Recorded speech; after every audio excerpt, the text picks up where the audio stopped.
In the name of the Father, and of the Son, and of the Holy Spirit, amen. Thank you, Lord. Thank you, Abba Father. Thank you, Jesus. Thank you, Holy Spirit.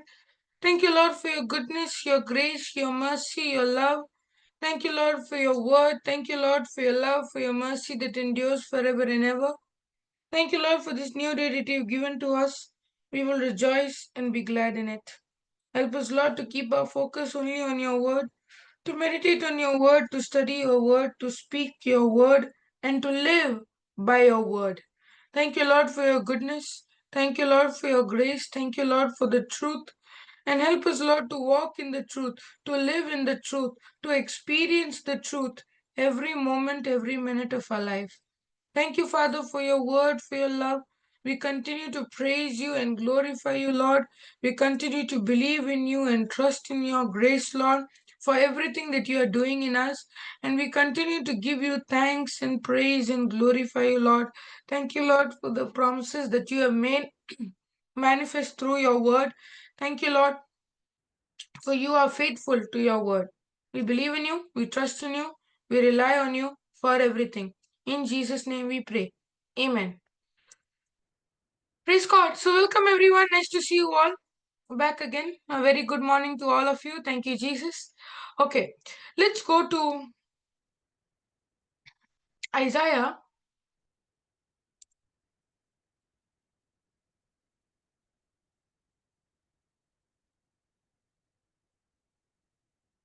chapter 40.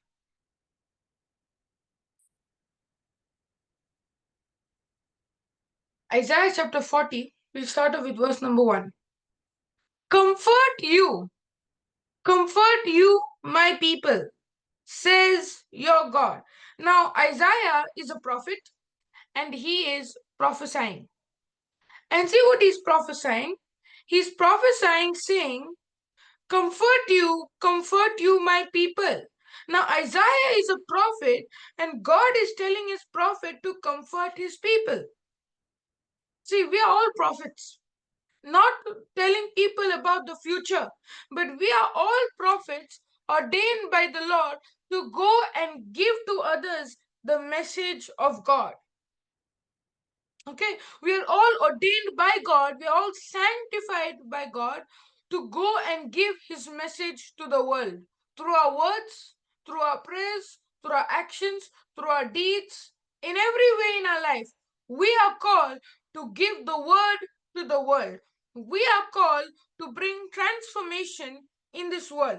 We are called to bring change in this world.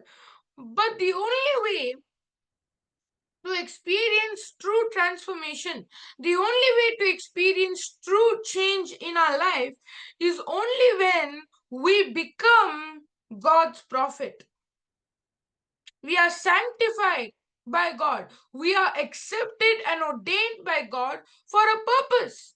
And that purpose is to bring heaven down to earth. That purpose is to comfort those people around us. Comfort.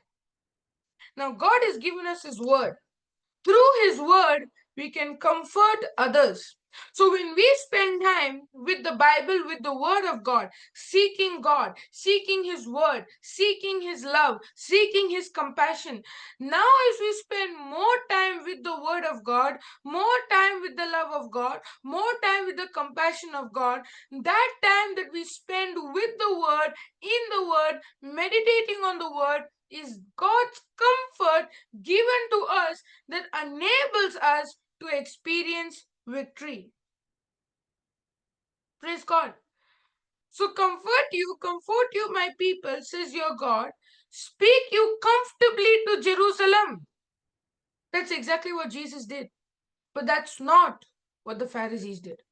Jesus spoke in a way to Jerusalem. Jesus spoke in a way to his people where people were touched. Their lives were changed. They experienced God's love. They were touched by God's love. Whereas the Pharisees, they did not speak comfortably. They spoke,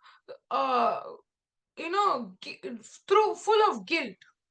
They were pointing out people's sin. They were pointing out people's wrong action. They were pointing out what he did wrong, what she did wrong. So they were not bringing comfort to the people, but they were bringing condemnation to the people. They were bringing fear to the people. They were bringing shame, guilt, anxiety, worry, fear, depression to the people. How? Because they did not speak comfortably, but they spoke arrogantly,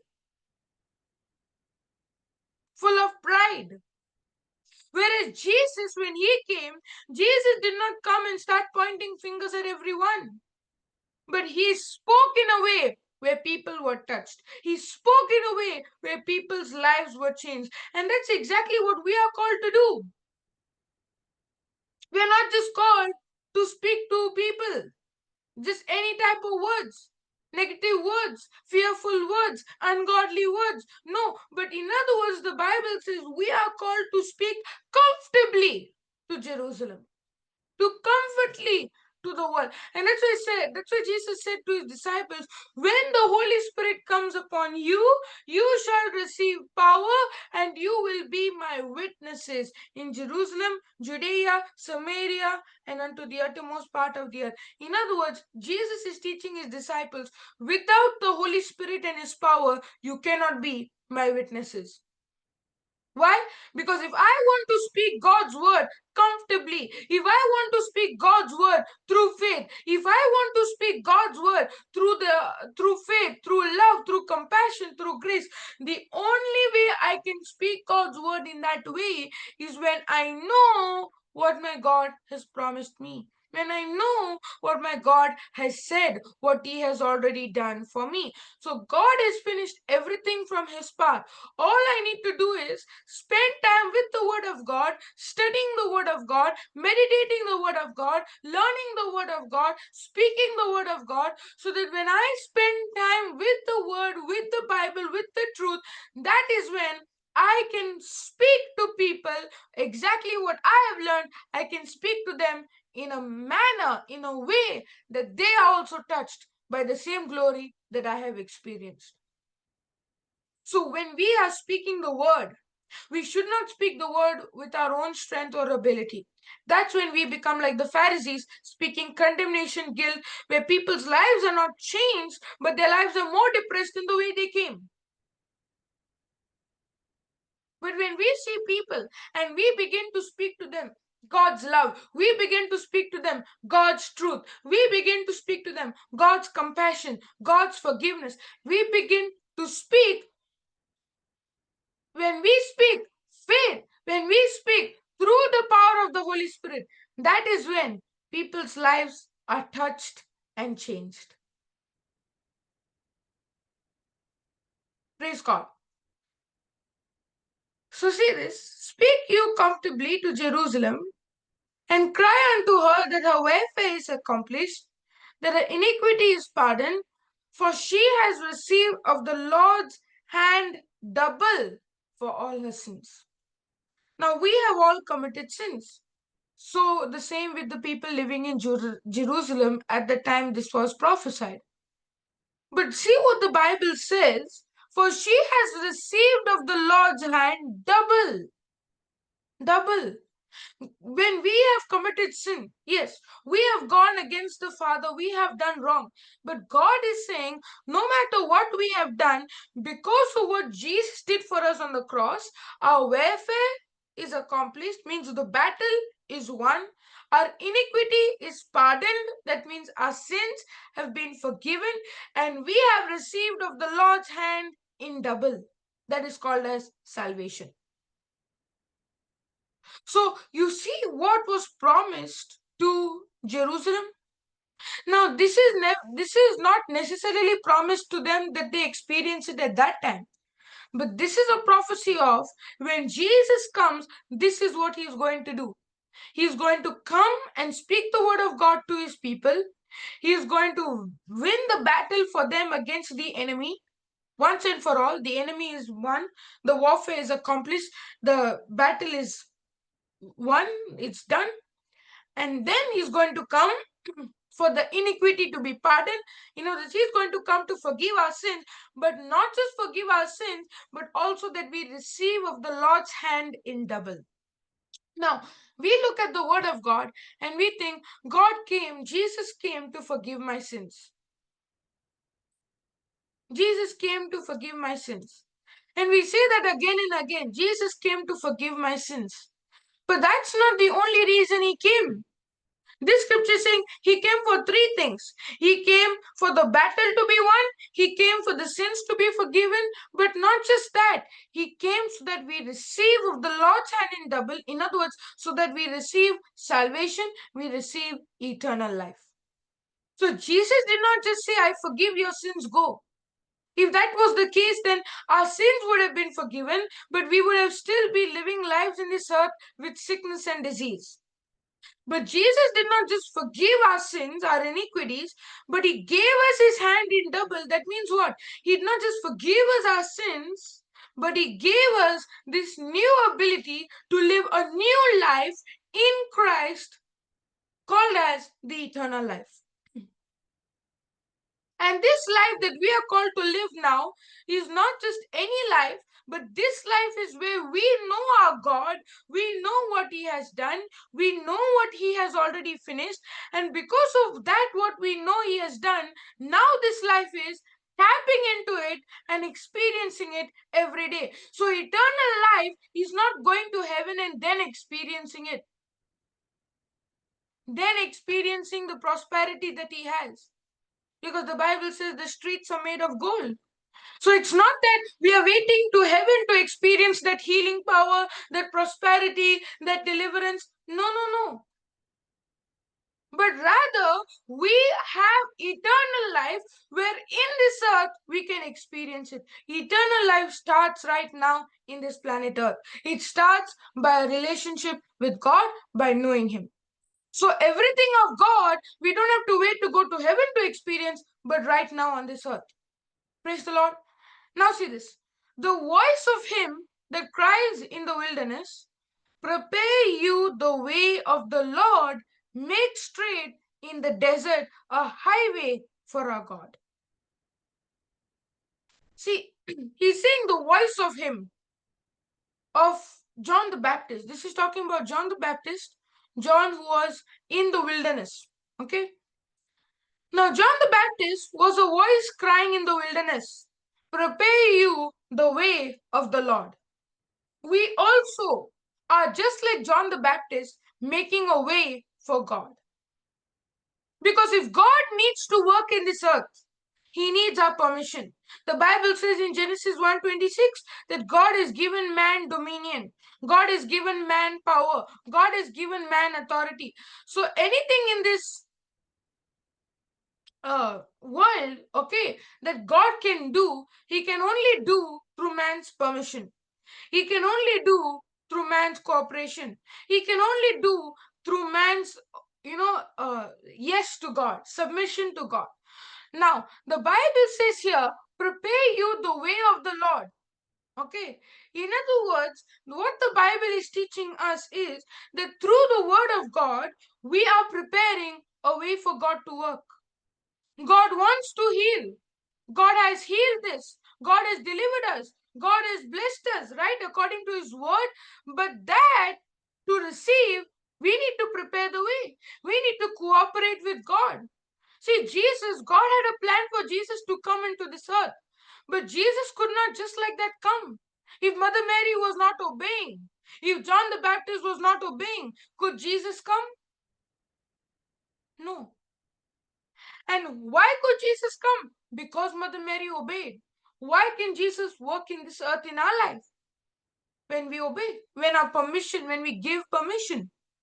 When does His healing power begin to work? When we give Him permission. When does all the power that He has to receive anything from Him, it can only work when we give Him permission. And that is, in other words, preparing the way for Him to work. Preparing the way for His healing, preparing the way for His deliverance, preparing the way for the Lord. Okay, let's continue reading. The voice of him that cries in the wilderness, Prepare you the way of the Lord. Make straight in the desert a highway for our God. You know what's a highway? See, on a normal road, when you are on a normal road and you are driving, there are many stops, correct? Sometimes a signal, a red signal, sometimes an intersection, sometimes another person is joining the road from a different side. And so there are places you stop, correct, and wait, and then you go. But a highway, there's no block. You go straight, you don't stop. In the same way, the word of God is saying, make a highway for God. You know, in other words, make a highway for God means make a highway for our God free from unbelief. Because see, the blockage for God is unbelief. Now, on a highway, there is no block, no signal, no crossing, people are crossing, nothing like that. There's no block. In the same way, in our life also, God wants to work, but He's saying, make a highway so that there is no block.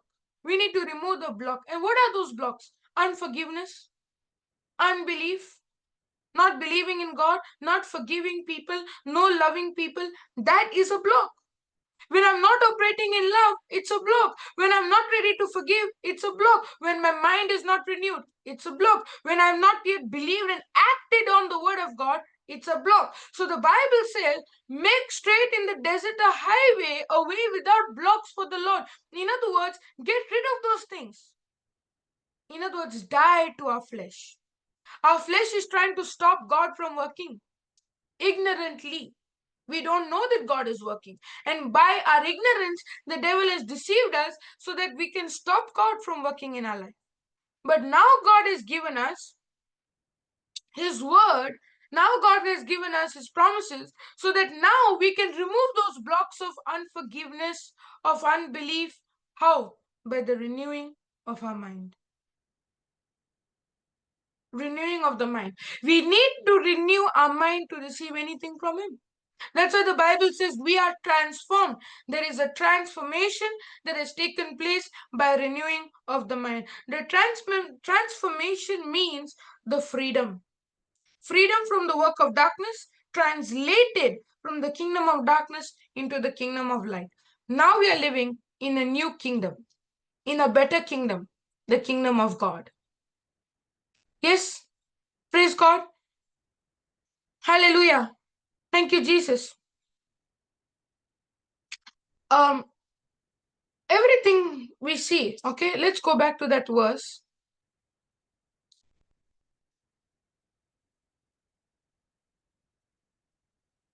Now, all that we are seeing here, I had a question. God, it doesn't look like any of these things are relating. How does making a way for the Lord relate to the Lord's hand in double? And how does that relate to comfort your people? How does it relate to speak comfortably to Jerusalem? Then he says, Lord's hand in double.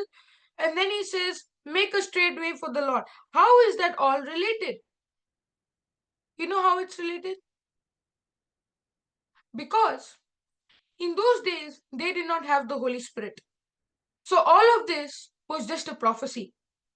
But today, because we are one with Christ and we have believed in Jesus, we are born again, we have accepted Him as our Lord, God, and Savior, we have now received the gift of the Holy Spirit. And through this gift of the Holy Spirit, now we are able to experience all of these things working in us. We can see God's comfort in us. We can see eternal life in us. We can see God working in us. Why? Because we have prepared the way for Him, the way for the Lord.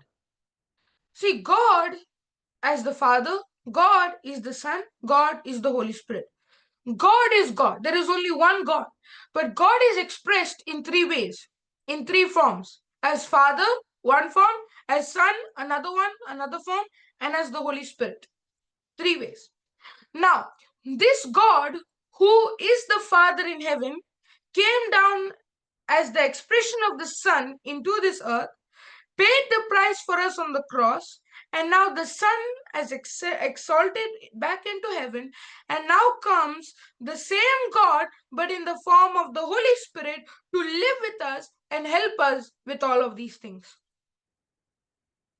So this is a prophecy that was spoken, that was saying, in other words, when the Holy Spirit comes, you'll be able to speak comfortably. That's what Jesus said. You'll be my witnesses. Speak comfortably. You will receive the Lord's hand in double, eternal life. You will receive, you'll be able to make the way for God to work. You'll be able to cooperate with God. You'll be one with God, because that's exactly what Adam lost.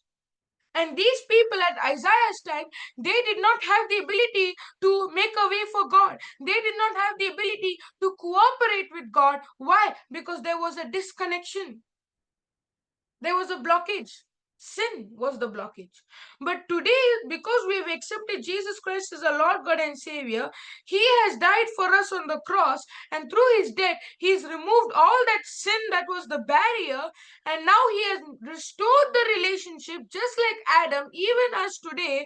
Now we have a new relationship with Jesus Christ. Now we have a new connection with Him, and that's why we can cooperate with God. But the people in Isaiah's time, they could not. But we can. And see what he says in the next verse. Every valley shall be exalted, and every mountain and hill shall be made low, and the crooked shall be made straight, and the rough places plain. Praise God. In other words, what is the Bible teaching us here? What is the prophecy saying? In other words, it's saying every valley shall be exalted. In other words, every humble person who is low will be exalted to high. And every proud person, arrogant person pushing themselves up will be made low. So, first he talks about prepare you the way of the Lord. And what is the way of the Lord? Humility. The way of the Lord to healing, success, prosperity, deliverance, all of it is humility.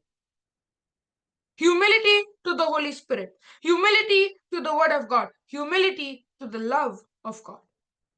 And what does it truly mean to be humble? It means that whatever I've received from God, I'm ready to give.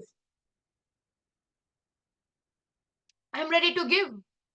I'm not keeping it to myself. I'm ready to give. And that's why the Bible says, crooked shall be made straight. In other words, it is the Holy Spirit. When you humble yourself to the Holy Spirit, that's when you are exalted, and every crooked path shall be made straight. In every area of our life, if we are struggling and we are wondering how to get out of this problem, how to get out of this situation, how, when we depend on the Holy Spirit, we are humble. That is when God is the one who will make the crooked paths straight.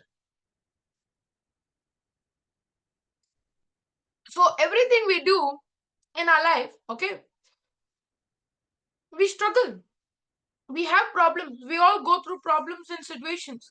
Sometimes some people come and say, before Christ, I had less problems. After coming to Christ, I thought the problems would decrease, but rather they increased. You know why? Because before you came to Christ, you were on the devil's side, so the devil did not have any problem. No problem, because you're on his side, no? You're part of his battle, of his army, sorry. But now that you made a change of the battle and you decided that you are going to change from that kingdom, that army, to God's army, now when the change happened, now the devil is scared. Why? He lost a soldier. He lost a loyal soldier. All these years, this loyal soldier was obeying him. Now that loyal soldier has been lost. So what does he do? He comes with even more problems to try to get you back. He lost a faithful client. He lost a faithful customer. So he's trying to get you back. And that is why in everything, problems may increase. Because now we're on the opposite side. The devil will take that as an advantage to come against us. Problems might increase. But let me tell you something. Our focus should be on God and His Word. Our focus should be on humbling ourselves to the Word of God. Our focus should be on coming to a place of full humility to God. And when we do that, that is when we are exalted. When we humble ourselves to God, that is when we experience the power of God in our life. When we humble ourselves to God, that is when every crooked path is made straight and we experience the blessings of God, the healings of God, the deliverance of God working in our lives. So every valley shall be exalted, every mountain and hill shall be made low, and the crooked shall be made straight, and the rough places plain. So even if there is rough problems in your life, God is making it plain, smooth. And see this, and the glory of God shall be revealed. See, the prophecy was not for those people at Isaiah's time. The prophecy is for us today living in the new covenant where the glory of the Lord is revealed. So when Moses asked to see God's glory, God said, I'll make my glory pass before you, but my face shall not be seen. But today, God has given us His word, God has given us His truth, and that's why the Bible says in the book of Corinthians that now God has given us the word, and through the word, now the glory has been revealed to us through His face. So Moses asked to see God's glory, to see God's face, but because he was in the old covenant, he couldn't. But now that we are in the new covenant, when we come to God and we ask Him to show us His glory, to show us His face, God is not hiding it back from us, but now God is revealing it to us. And what is that He's revealing? His love, His compassion, His mercy, His forgiveness that has been given to us. And when that glory of the Lord is revealed, that is when we have a true revelation of our Father in heaven. So how many of you want to see His face?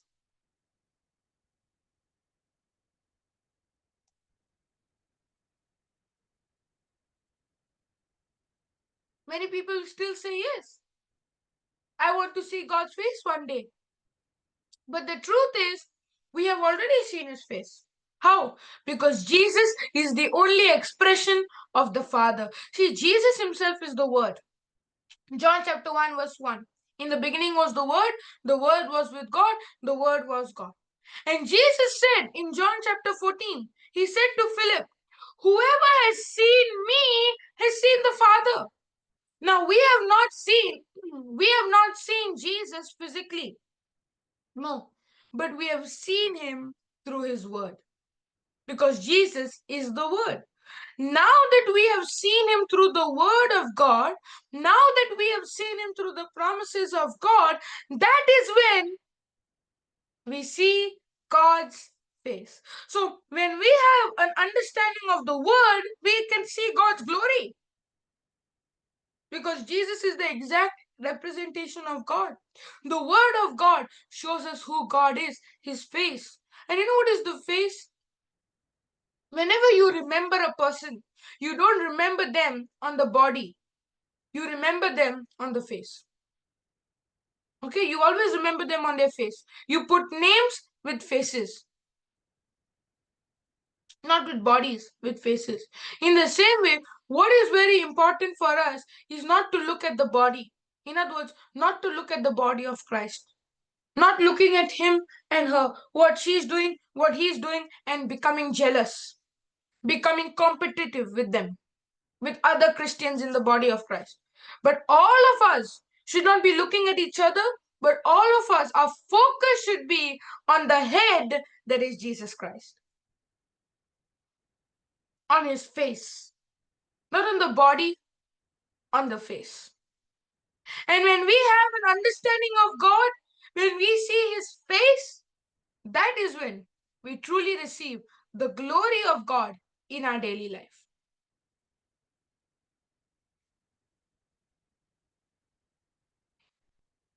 Praise God. So, God has given us so many books of the Bible, right? And you know, there are many other books that have been written by many other people.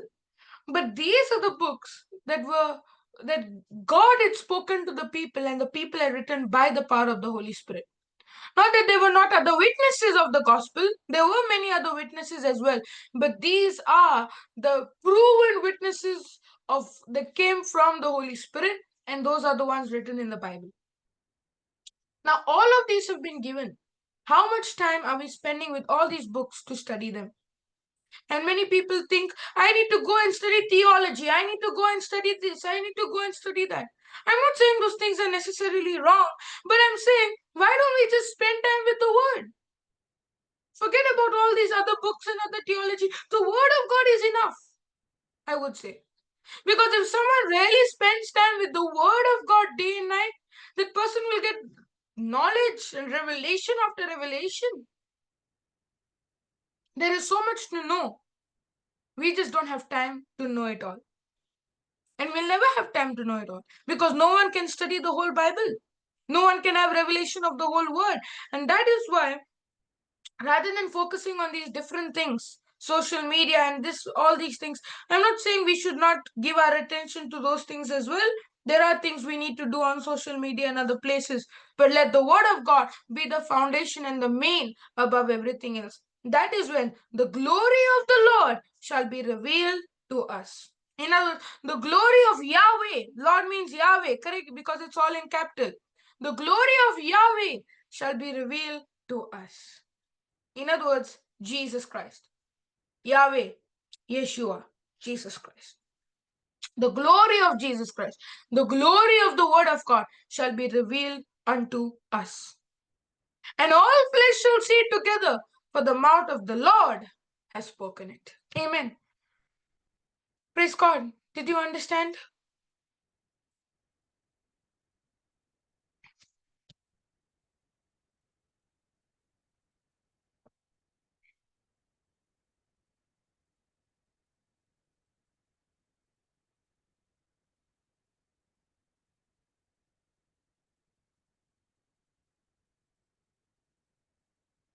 Any questions? Praise the Lord. Anything you want to add or share?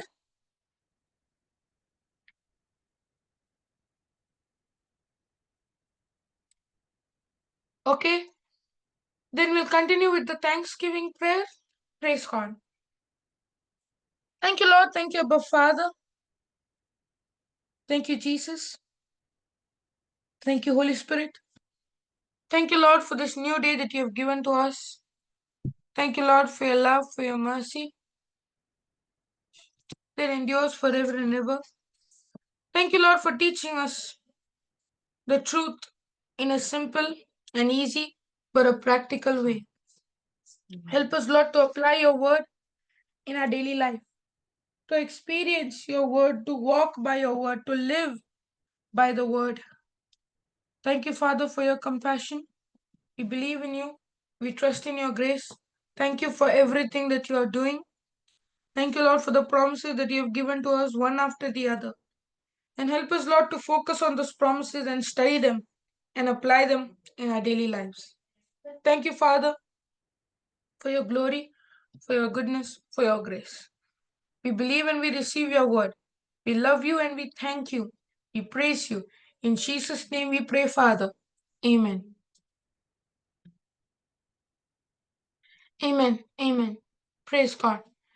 Yeah, we'll pray in tongues and finish. Honda karabaraba senderi ala mama mama mama karabaraba.